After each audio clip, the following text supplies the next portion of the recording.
I'm Anil Kumar. Welcome to my series on factoring polynomials. Let me thank many of you who have watched these videos and have shared them with their friends. Now, let's move forward in factoring trinomials.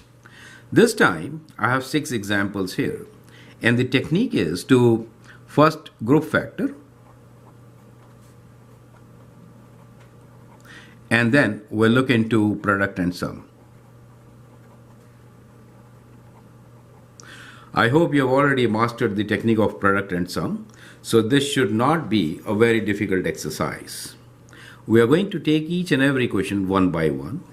You can pause the video, copy these questions, solve, and then look into my suggestions, right? So let's begin with the very first one. So we have 2 of them which are very similar. So the very first one here is minus 5t square plus 15t plus 20. You see this equation so many times. Parabolic path when you throw anything. So 5 could be taken common. Minus 5 should be taken common. That is critical. So if you have negative number as a coefficient of t square or x square, or it is a leading coefficient, that should be factored out. So if you factor this out, we have to divide each and every term here by minus 5. So the first term, when you divide, you get only t squared. Then plus divided by minus is minus. 15 divided by 5 is 3t. Now again, plus divided by minus is minus. 20 divided by 5 is 4. Did you see how I divided sign separately and the numbers separately? If you do like that, then it is very simple. You get an idea, right? So now let's look into product or sum. So we are looking for 2 numbers, p and q, whose product should be minus 4. And the sum of these 2 numbers, I should write p and q, should be minus 3, correct? So clearly, what are these numbers? 4 and 1. Now 4 and 1 of them have to be negative. So we'll take minus negative 4 because the sum is a bigger number with negative sign. So we could now factor this as minus 5 times. So we get t. Do not write x, right? I know you're so used to writing x that sometimes you just change the question. Minus 4 times t plus 1. So that is your answer. If you don't want that square bracket, just write minus 5, important to include the sign, right? And t plus 1. That is the end of it. Now you have to follow these steps to do all the questions. I hope the steps are clear. You can now pause the video, do the next. Here is my solution. First step, what are we going to do? Leading coefficient factored. Then a cube, a square and a means I could factor a also. So we are going to factor a also. When I divide by 2a, I get a square here. Here, both are positive, signs will be maintained. 16 divided by 2 is 8. A, one of them will leave. And then here, we got half of 30, which is 15. Perfect. Now again, we are looking for product and sum. So we know that the product of 2 numbers should be positive 15 and sum of these 2 numbers should be positive 8. Now what are these numbers? 3 and 5, rightly said. So they are very simple once you do that group factoring. Perfect. And so we get our answer, which is 2a. I'm dropping the square brackets, writing the answer with a's, right? So it is a plus 3 times a plus 5. Perfect. That is how it should be done. Okay, so next example, which is C. Okay, so again we have that minus 5x squared. The idea is that when you factor with negative leading coefficient, you sometimes forget to change the sign. So this is a practice question for you. You can pause the video, solve. So let me do it quickly. So we have minus 5 here, and then we get x squared. Change the sign. Do you see that? 50 divided by 5 is 10. And when you divide this number, first you change the sign. 5 times 2 is 10 and 105. Now again, we are looking for product and sum. That means when I write P and Q, we are looking for product of 21, this number, right? And when I write P plus Q, we are looking for sum, which is this number, this time negative 10. So both numbers should be negative, right? Both should be negative. So what combination will give you? 7 and 3, negative 7, negative 3. So the two numbers are negative 7 and negative 3. Does it make sense to you? Perfect. So once you get that combination, you can straight away write down the solution. And so our solution is minus 5 x minus 7 times x minus 3. So I hope the concept is absolutely clear. Now at times you may get just p's like this common, right? So I think there is a typing error here. So this p was not required. So that is the question for you. So what should you factor? You should factor p, of course.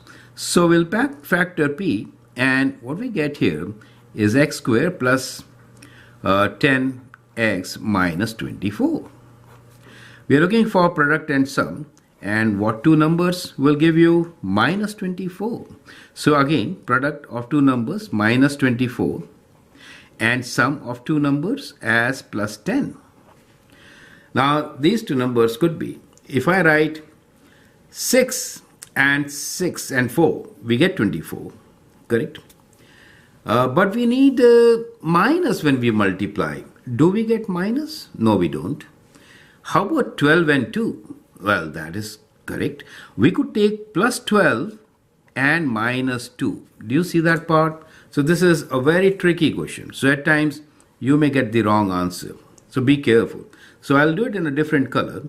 You could write this as x plus 12 times x minus 2. Do you get it? So that is how you're going to factor this one. So finally, our answer is p times x plus 12 times x minus 2. You got it? So sometimes there could be more than one option. You have to check that product and sum is valid. Okay. Next question for us is, well, we have gone into higher degrees. Now, how do we do these kinds of questions? We have 7x to the power of 6, 3x cubed minus 54. We are not familiar with this, right? So we'll do a substitution here.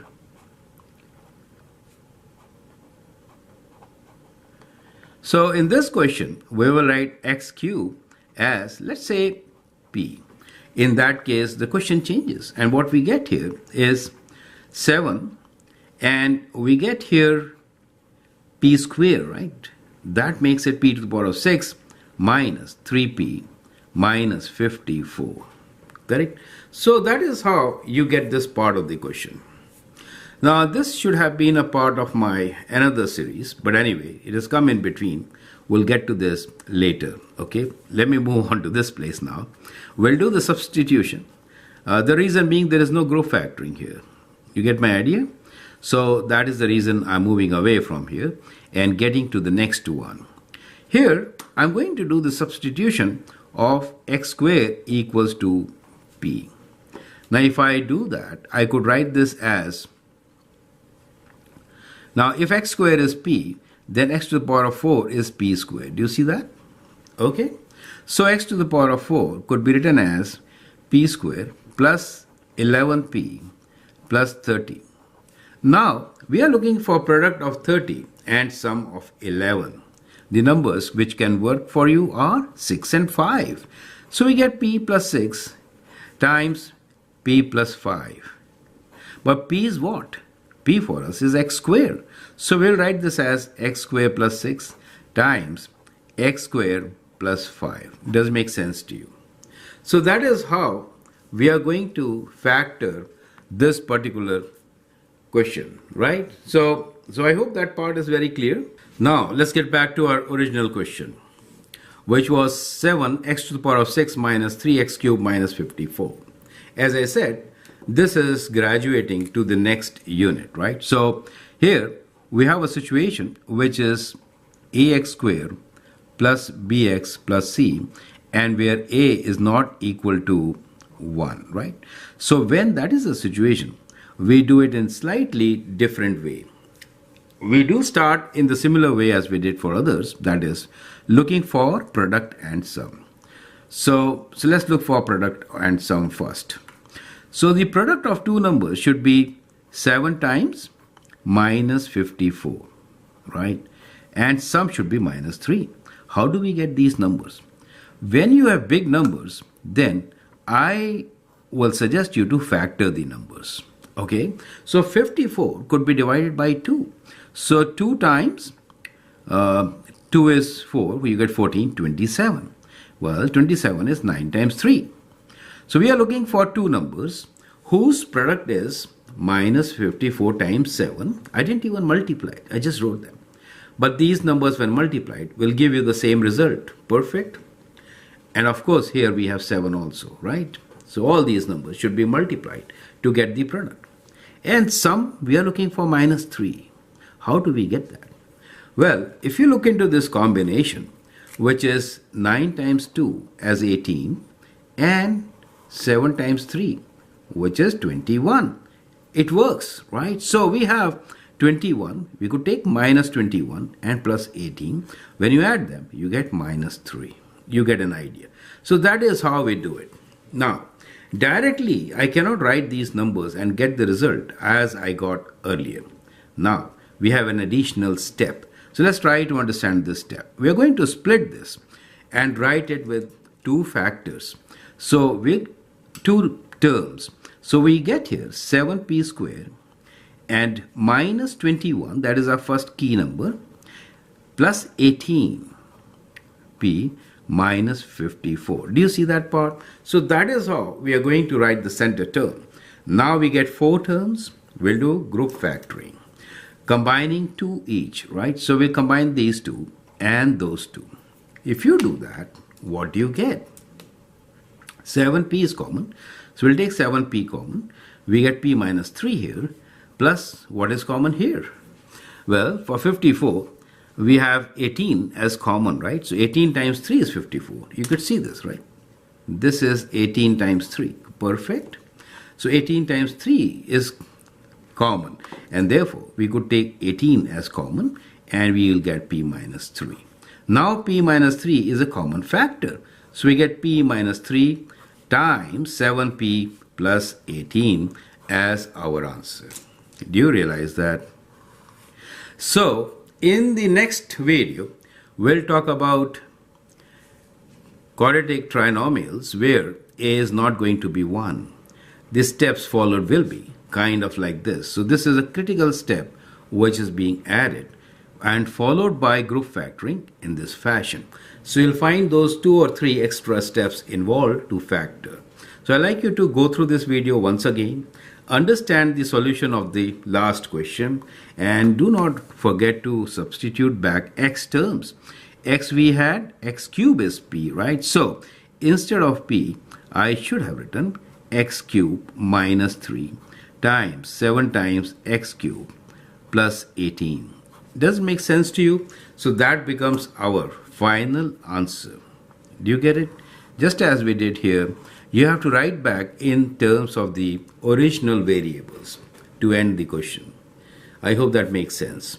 Feel free to write your comments and share your views. If you like and subscribe to my videos, that will be great. Thanks for watching and all the best.